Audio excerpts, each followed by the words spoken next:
Assalamualaikum warahmatullahi wabarakatuh.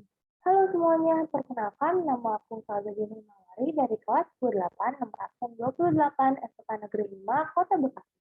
Pada kesempatan kali ini, aku akan mempresentasikan mata pelajaran informatika dengan tema materi hewan langka. Sebelumnya, kalian udah tahu belum sih hewan langka itu apa? Nah, kalau kalian mau tahu lebih lanjut, yuk simak baik-baik. Hewan langka. Hewan langka itu apa sih? Hewan langka adalah hewan yang sangat sulit dicari karena jumlahnya yang sedikit. Istilah ini dapat digunakan untuk hewan yang bisa dikategorikan genting atau spesies terancam. Pengkategorian spesies langka bisa dilakukan oleh suatu lembaga seperti pemerintah, suatu negara, ataupun provinsi. Namun, istilah ini sering digunakan tanpa memiliki batas kriteria yang spesifik. Umumnya hanya digunakan dalam diskusi ilmiah.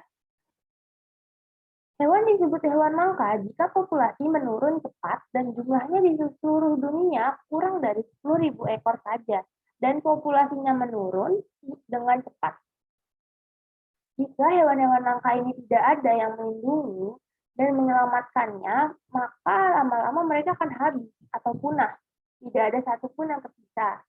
Biasanya hewan langka dan terancam punah terjadi karena perkembangbiakan mereka yang sangat lambat, jumlah yang betina mulai habis, habitatnya rusak, dan di satu sisi maraknya perburuan liar pada jenis mereka.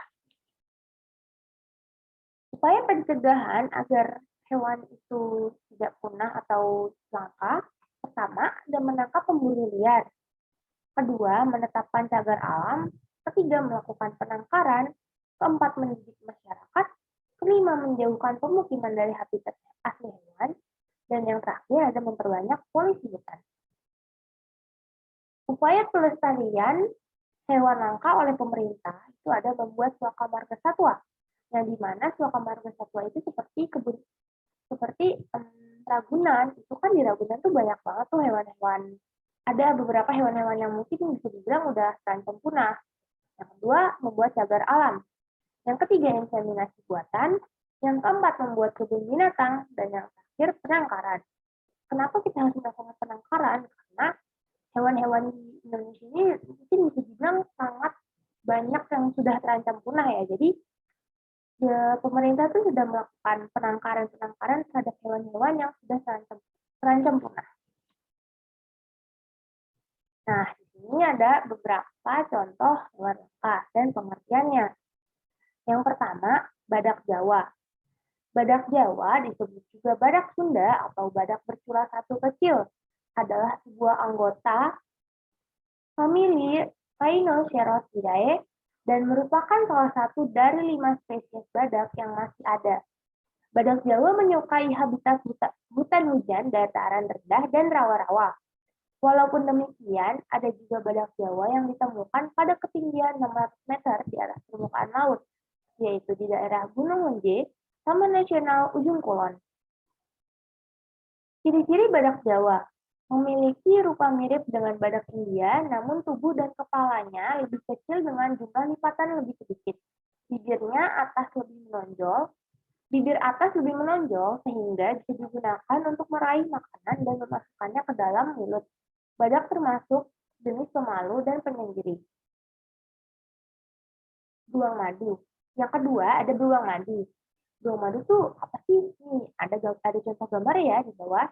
Beruang madu, Helarctos malayanus, termasuk familia Ursidae dan merupakan jenis paling kecil dari ke-8 jenis beruang yang ada di dunia.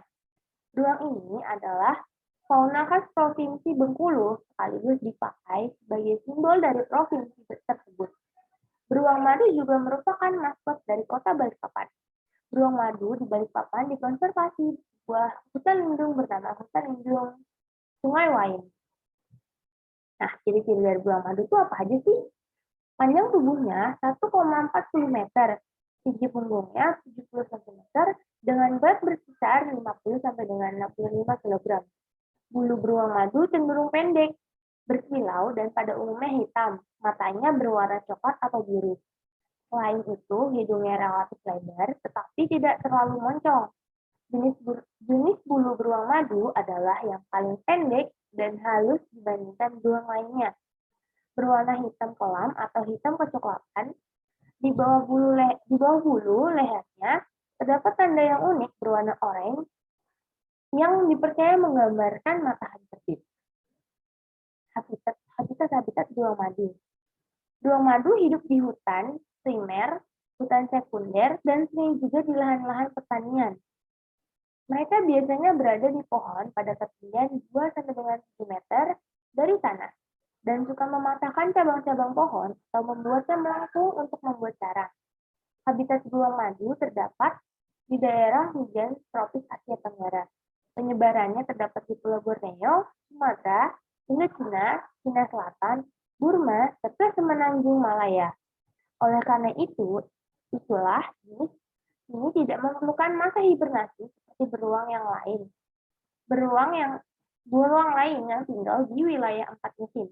Beruang madu pada masa lalu diketahui tersebar hampir di seluruh benua Asia, namun sekarang menjadi semakin jarang akibat kehilangan dan fragmentasi habitatnya.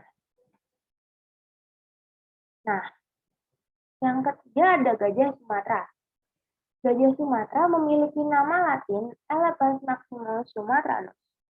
Gajah ini merupakan hewan asli Indonesia yang berhabitat di hutan di Sumatera dan Kalimantan. Namun, sebagian besar populasi gajah Sumatera berada di luar hutan yang dilindungi. Berat gajah Sumatera dewasa adalah sekitar 5 ton, dengan tinggi badan mencapai 2,7 meter. Ini merupakan gajah subspesies terkecil di Asia. Gajah Sumatera memiliki warna yang bervariasi, antara lain warna coklat, abu-abu, dan hitam. Gajah Sumatera bisa hidup 55-70 tahun. Gajah Sumatera makan rumput-rumputan dan buah-buahan. Dalam sehari, gajah Sumatera bisa makan hingga 136 kg. Feses gajah Sumatera dalam sehari bisa mencapai 50 kg. Gajah Sumatera merupakan hewan yang sangat pintar dan memiliki ingatan yang sangat baik. Hewan besar ini butuh tempat hidup yang luas dan lebih banyak tinggal di dataran rendah. Menurut IUCN Red List, gajah Sumatera termasuk dalam kategori critically endangered atau hampir punah. Populasi saat ini hanya tinggal sekitar 2.800 ekor saja. Penyebab gajah ini hampir punah adalah berkurangnya habitat gajah akibat deforestasi dan pembunuhan liar untuk mengambil gadingnya. Untuk melindungi populasi gajah Sumatera dari kepunahan, berbagai riset telah dilakukan. Selain itu, pemerintah juga berupaya untuk mengurangi konflik gajah dan manusia, serta menyiapkan strategi mitigasi untuk populasi gajah Sumatera yang berkelanjutan. Nah, mungkin presentasi dari saya sekian dulu. Maaf jika ada kurangnya materi yang mengenai hewan-hewan langka di Indonesia.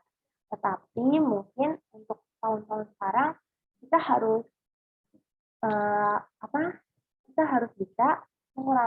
kita harus bisa melakukan upaya agar hewan-hewan di Indonesia itu tidak cepat punah atau punah. Mungkin segitu saja. Sekian dari saya. Mohon maaf jika ada kekurangannya. Wabillahi taufiq wal hidayah. Wassalamualaikum warahmatullahi wabarakatuh.